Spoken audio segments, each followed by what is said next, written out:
Welcome to the first episode of the Earned First podcast. It's a big day as we launch our podcast. It's actually been 30 days since the Earned First newsletter went out.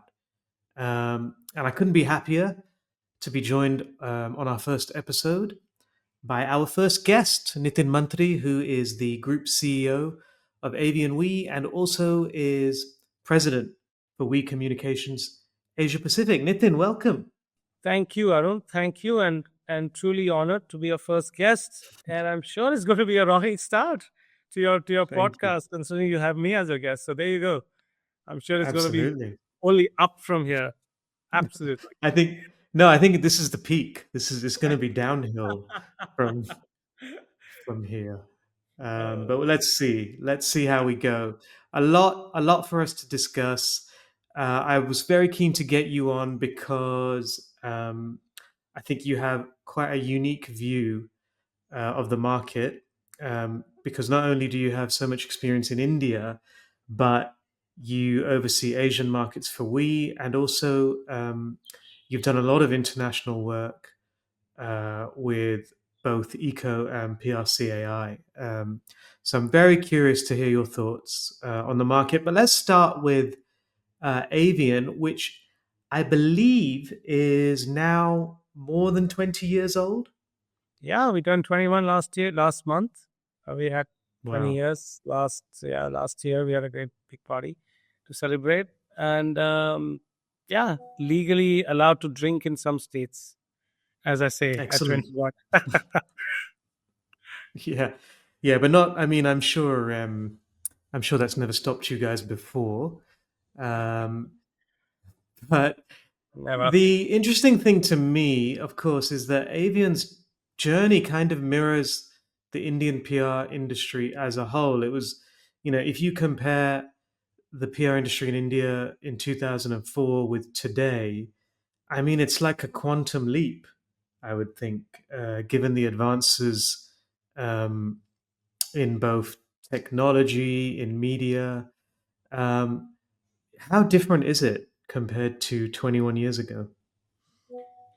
Well, Arun, it is very different. I think that probably the traditional PR agency is dead. It is, Hmm. today we have multi. I mean, from social, from designers to creative to analytics to AI, everything, geopolitics or policy people. So it's kind of much broader. That's the first thing. Two, we're growing. India continues to grow at a rapid pace as a if you see the PRCI results, survey results in 23, the industry grew 19%. Last year was probably similar, 17, 18%, 24, though I don't think the reports come Wow. out yet. But we'll be probably Yeah. maybe in the late teens, right? So in that Wow. region, right? So the industry is growing high and fast for sure. Yeah. Yeah. It's really impressive, actually, that the level of growth, of course. I'm sure that's, one of the key factors in that must be India's outperformance as an economy. Compared to other countries, India is one of the bright spots at the moment. It seems, GDP growth is strong. Many economic indicators here are positive. How do you view PR growth in India versus other markets in Asia? Is it more healthy in India? Yes, it is. India seems to be growing faster for sure compared to other Hmm. markets in Asia Pacific. Um, and if you just see, and you're right, it's a reflection of what's happening in India also at the moment. The economy is growing, the country is doing different things. And as I was saying, you can be in India and actually see and be part of that change, whether it's on the policy side, whether it's behavior change, whether it's, just change in attitude and tastes. So Yeah. all that is really, really happening across the country, different markets, different regions. So it's exciting. And that's why clients need more and more comms support and help. Yeah, and you do see that coming through in the work. I really find some of the best of India's public relations work is it's really kind of it's multifaceted, but it tells you things about the country that you might not know otherwise, especially if you're not that familiar with India. You know, some of the trends in terms of youth, in terms of rural communities, in terms of emerging demographic, emerging regions in vernacular, public relations. I mean, how do you stay on top of all of these things? Because it's hard. It's probably easier in a smaller market. It's even easier, I would argue, in a country like the UK or the US, where you have, I would say, more of a homogenous culture compared to India. How do you stay on top of, there's many Indias. How do you stay on top of them all? 1.5 billion. But yes, it's tough. It's complex. I'll say that for sure. You just stay on top of it because you just have to be on top of it in terms of just understanding the politics, the economy, the culture across the region. I treat that as, if you just mentioned the UK, right? But if you Hmm. don't take the UK but take Europe as a whole, where you Yeah. have Eastern Europe and Western Europe to put together with different markets, different countries, different cultures, but still sort of led out of Brussels in a way. In a way, I'm not Hmm. the UK anymore, but the rest still. Um, it's sort of similar, different media, different cultures, different politics, bound by some commonality. Yes, the only difference is the scale is very different. The number of people is very different. The GDPs are very different in each state. And that's where the complexity lies. And that's why you see, Arun, also more and more younger PR firms coming into the country and Hmm. growing this space. And not only in India, but Hmm. taking their brands outside of the country. Yeah, absolutely. We are seeing Indian PR firms expanding to the Middle East, which is interesting, and indeed, we're even seeing a couple of Indian PR firms that are aiming to list on the stock exchange. Yeah, India has a small and medium enterprise stock exchange, which is seems to be doing very well. And these two agencies who we know about, one of them Hmm. is in advanced stages, and they're raising Hmm. money to expand. How else do you Hmm. raise money? You either put in your own money, or you raise from the market and expand. And they're all going to the Middle East, or some of them investing in different capabilities, whether it's AI Yeah. or policy or influencer analytics. I don't know, but they'll probably be Yeah. investing in capabilities and regions. Yeah. Uh, Absolutely. one of the things you talked about, the the differences in culture in India, and the thing, I think you said it comes out in some of the awards functions and the campaigns. You're right, because at Cannes last year, and I do want to pick it up, was where uh, two campaigns from India won Cannes. I haven't seen that in the past. Two agencies winning. One of them was ours, which was around hygiene. I mean, cultural thing. It was around hygiene and women, about a Loo Locator app. And the second one was Oak Studio, which talked about the complexity or the talent of different languages in India. And they won it for, I think, the Gujarati language piece, the campaign they did. So, yeah, so you are using the complexity to actually create great campaign work. It's a really good example of how diversity is a source of strength, Yeah. and probably given some of the trends we see, at least in Western markets, it's nice to see that, right? Because it's getting harder, it feels, in certainly in the US at least, to make that case for diversity. Um, but in India, and I think sometimes this is something people don't necessarily appreciate about the country, is just the scale of diversity here. It's quite bewildering. But having said all that, those are some of the positive things. Um, but the one concern, maybe not, obviously not the only concern, but the one of the big challenges I think facing the public relations sector in India, it still seems to be undervalued, right? If you compare the value of an average assignment in India, and what public relations firms get paid, per hour. How much of a challenge is this, and how can it be addressed? Yeah, I think you're right. I think the India public relations market is still, still don't probably charge or charge enough. The retainers are on the lower side, I would think. Hourly rates. I mean, let's not even talk hourly rates. We don't do hourly rates in India. Um, so I wish we did. But I think, like every other market, we the market will also mature over time. But I think part of the responsibility is with the agency and part with the clients. And I think the clients need Mhm. to also sell better internally to their stakeholders to do more integrated campaigns for a much larger canvas.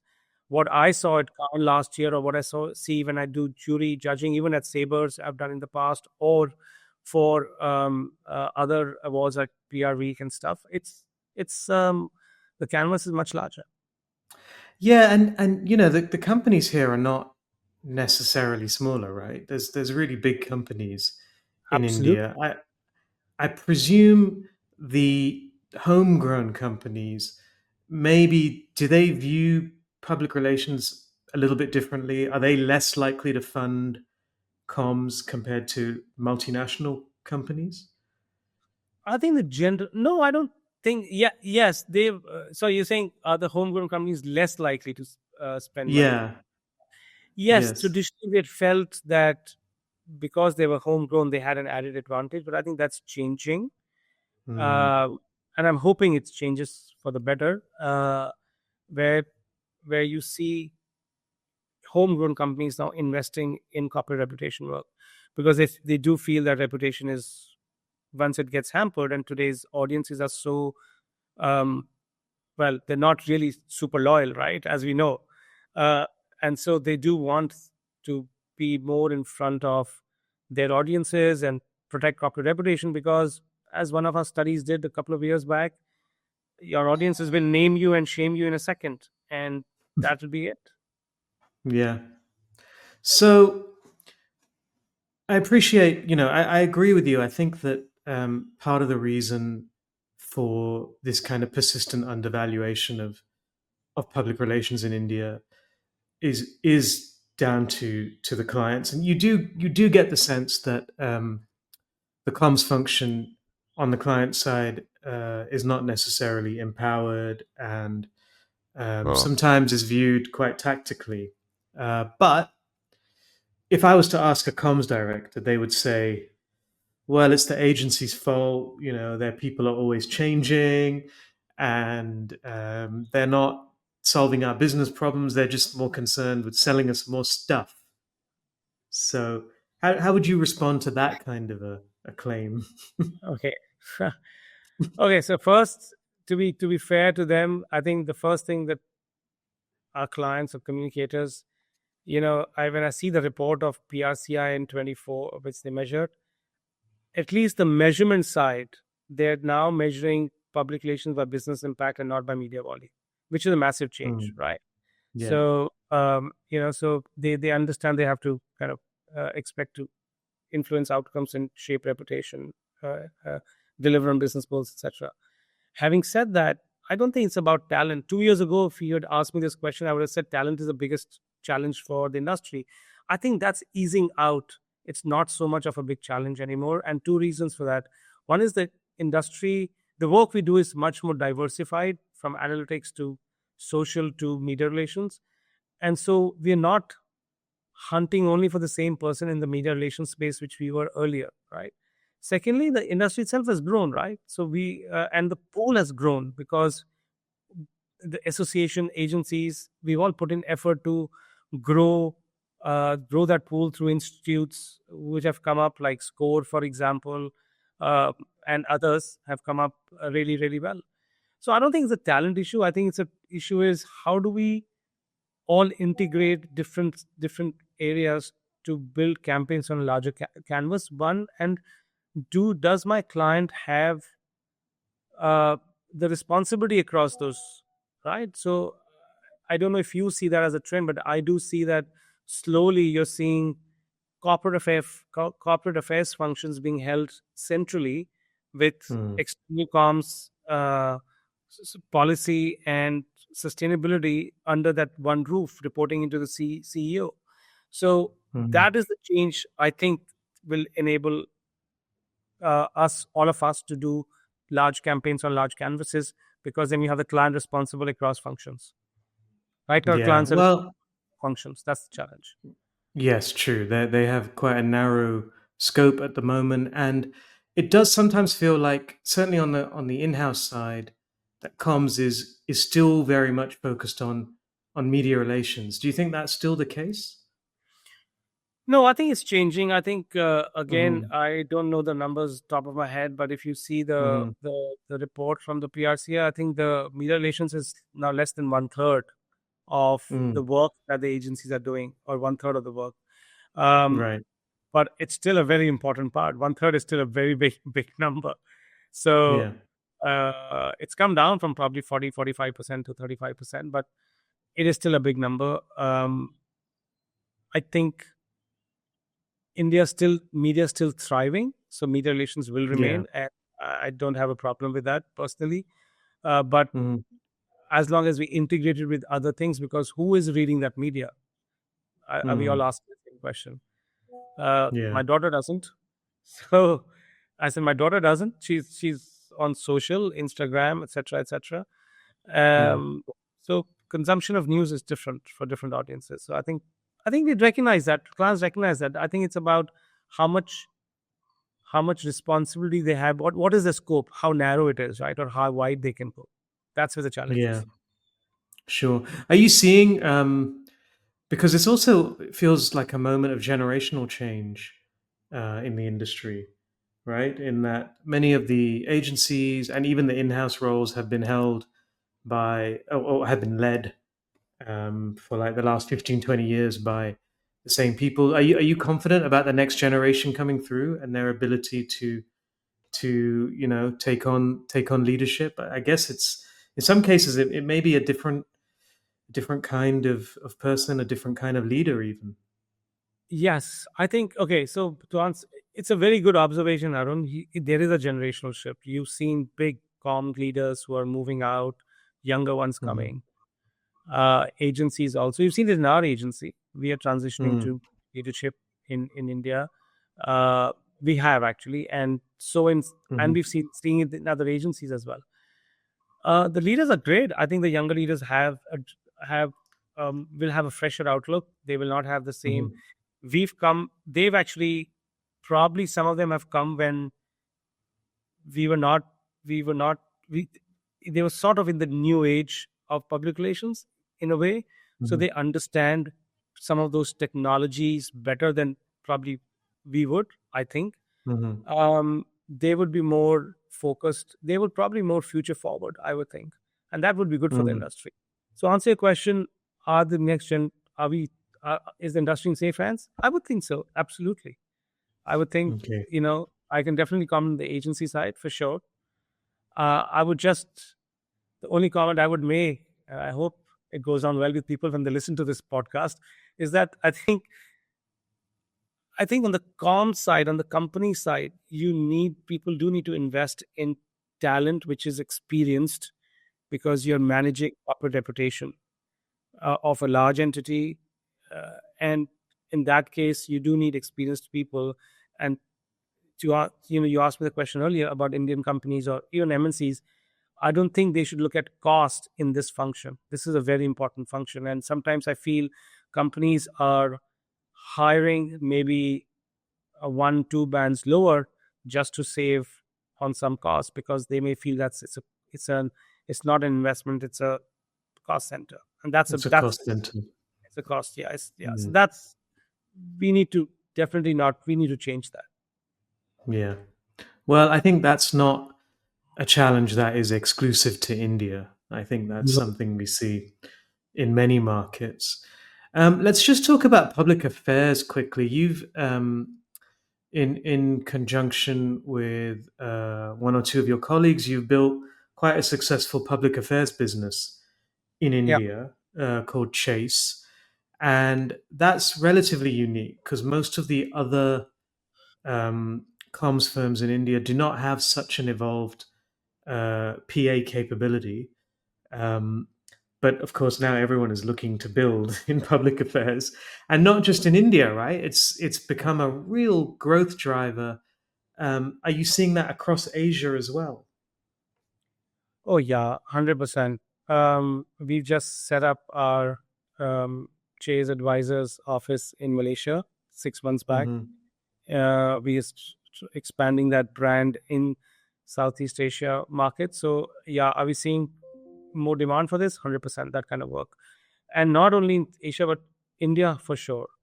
Um, I think Asia will develop, and we will see that whether it's Indonesia, Malaysia, Vietnam, you will see this kind of work, policy driven work being needed 100%.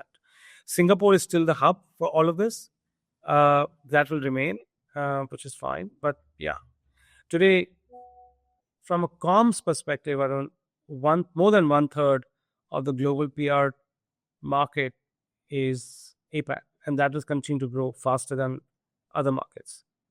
So if I look at the, look, I think this was the Eco report which said 36% of global PR tools market is APAC, Ah, and if you tools. Okay. policy, and if you add Yeah. policy, that kind of becomes more and more and more. Well, it's curious, isn't it? I will look at that because if you look at the networks anyway, I mean, there's very few that are making more than around 20 15 20% of their fee income from Asia, right? If Mhm. you look at the big global networks. So it's an interesting finding. But back to public affairs, how, I mean, obviously, we always talk about talent in this industry, and I sometimes think we could talk about talent forever. But with public affairs, that does seem to be a bottleneck in different markets. I agree. It's a big bottleneck. We face that on a Mm. regular basis. You need people who come from different backgrounds, from legal, sustainability, ESG, um, or from the social impact space. So you need, or from the big four, from a consulting background. So you need a wide variety of people, and it's very tough. It is tough market. Having said that, you can demand more premiums. You can hire better. Therefore, so but still, quality of people is still less. Good quality people are less. Fine. But hey, it's a growing space. I can tell you, this is one space that everybody's looking at now. Okay, so are you ready to talk about Cannes? Yeah, sure. Go for it. Okay. Our favorite place or Well, not.